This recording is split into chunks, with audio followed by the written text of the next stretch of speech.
Welcome to the Aero Export Consultants podcast. I'm John Young, and this is The Point. If you tuned into last week's episode, I brought up this topic briefly, but said there wasn't enough information for a full episode.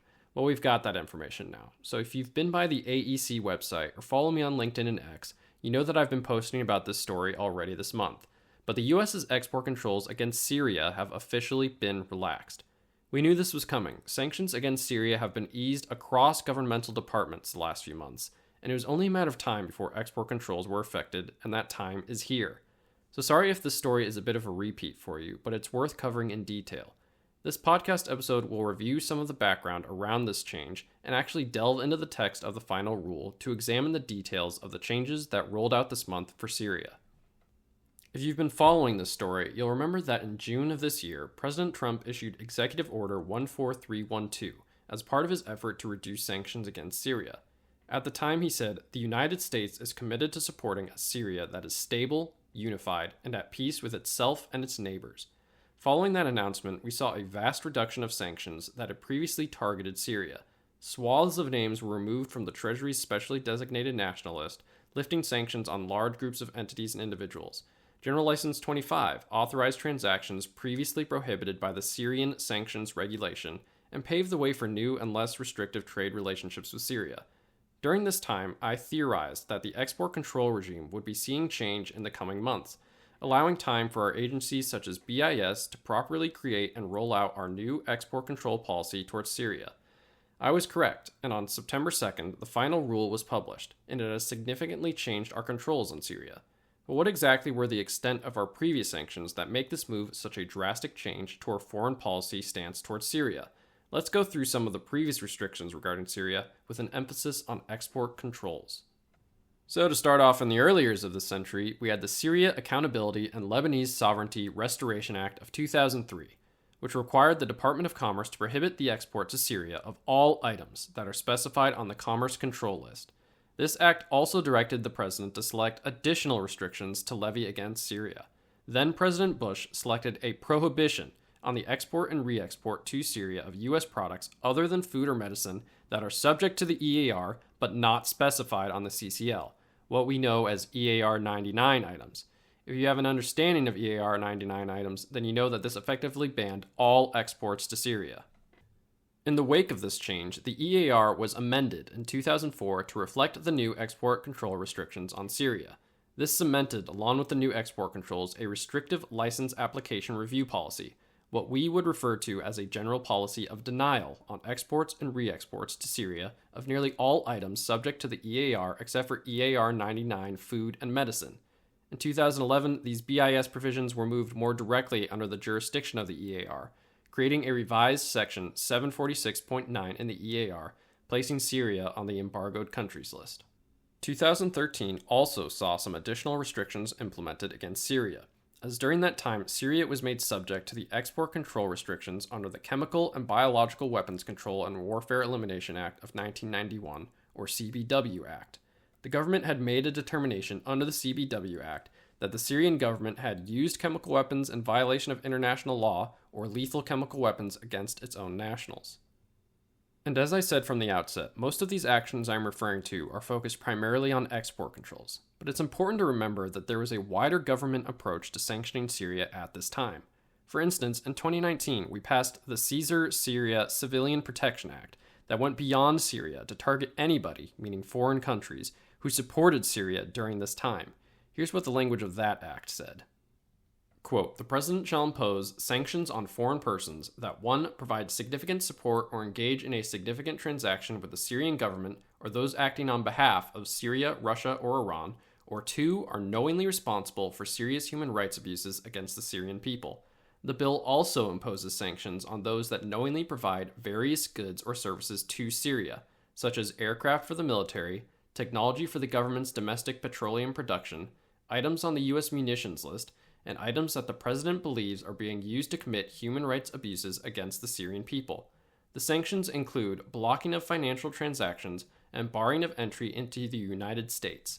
Such sanctions shall not apply to activities related to providing humanitarian aid or supporting democratic institutions in Syria. The president may suspend the sanctions under certain conditions, including if it is in the United States' national security interests. The Department of State is authorized to assist entities that are conducting criminal investigations and gathering evidence to prosecute those responsible for war crimes in Syria. Now, there's something I want to touch on in that paragraph before we move on to the new sanctions relief, because I think it illustrates the mechanism for how this relief came about.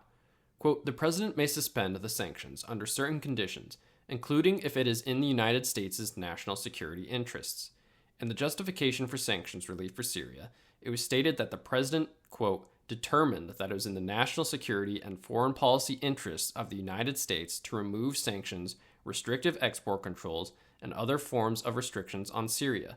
Many of the actions I've read through already have provisions for circumstances, such as when the executive branch determines sanctions should be waived for national security reasons, and when they've been enacted, it has been done in favor of humanitarian reasons. One example is in 2013, when the Secretary of State issued a waiver of export restrictions to permit items for the support of the Syrian people.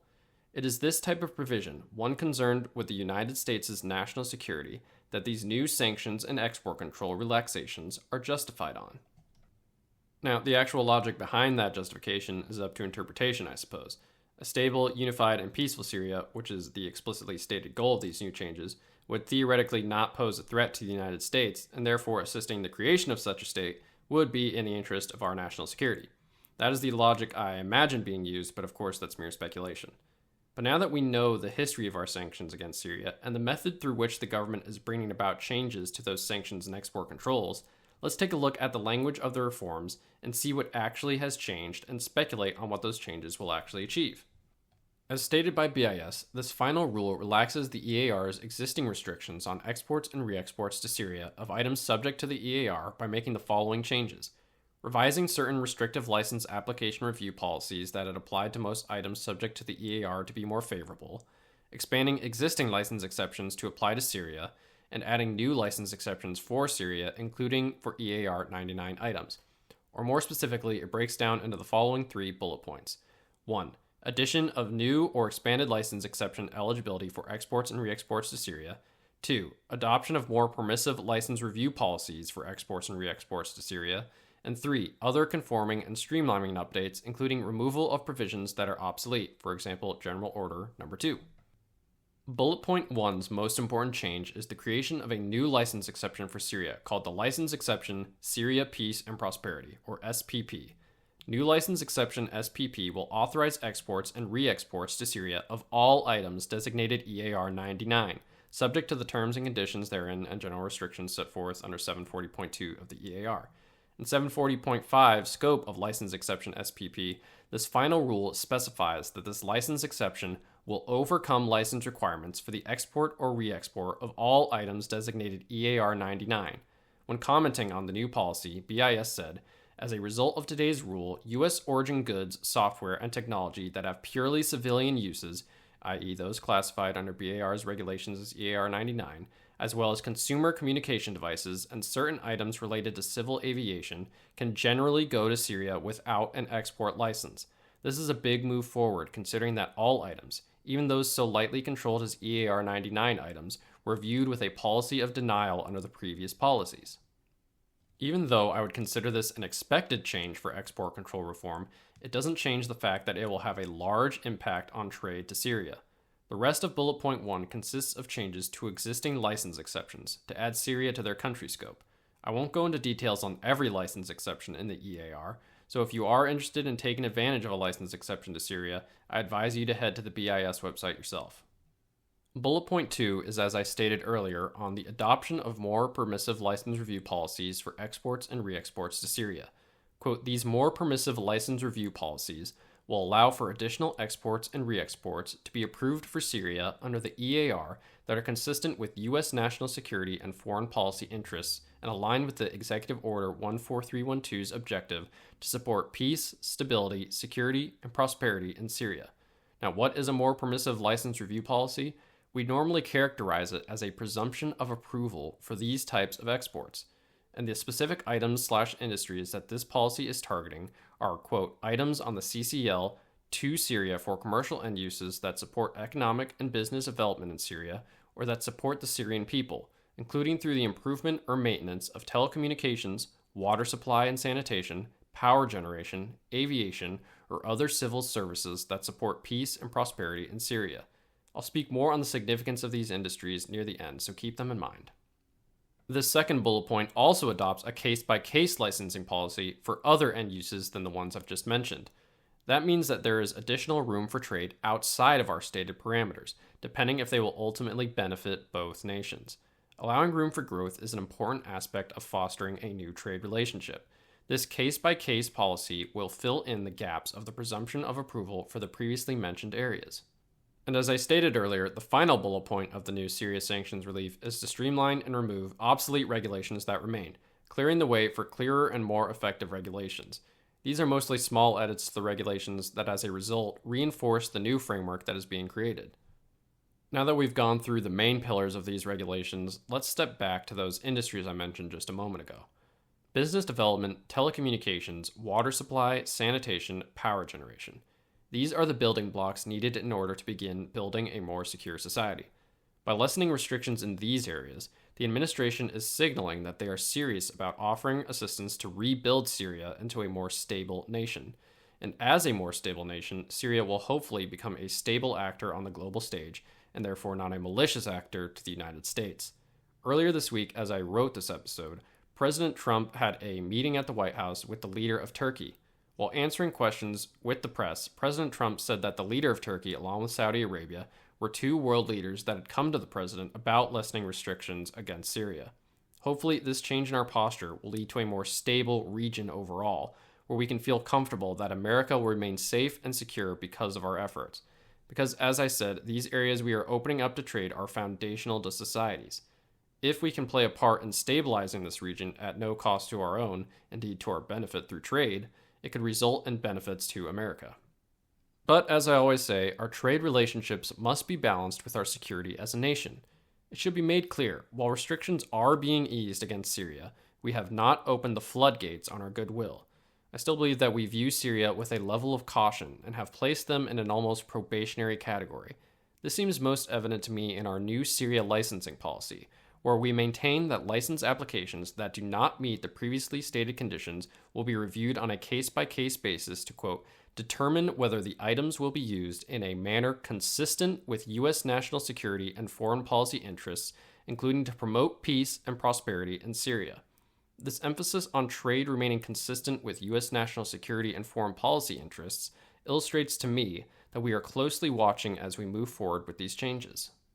This should be of no surprise. Lessening sanctions against an embargoed country is not something done every day, especially when it comes to export controls. The fact that the administration is taking such a cautious approach is not only understandable, but wise in many ways.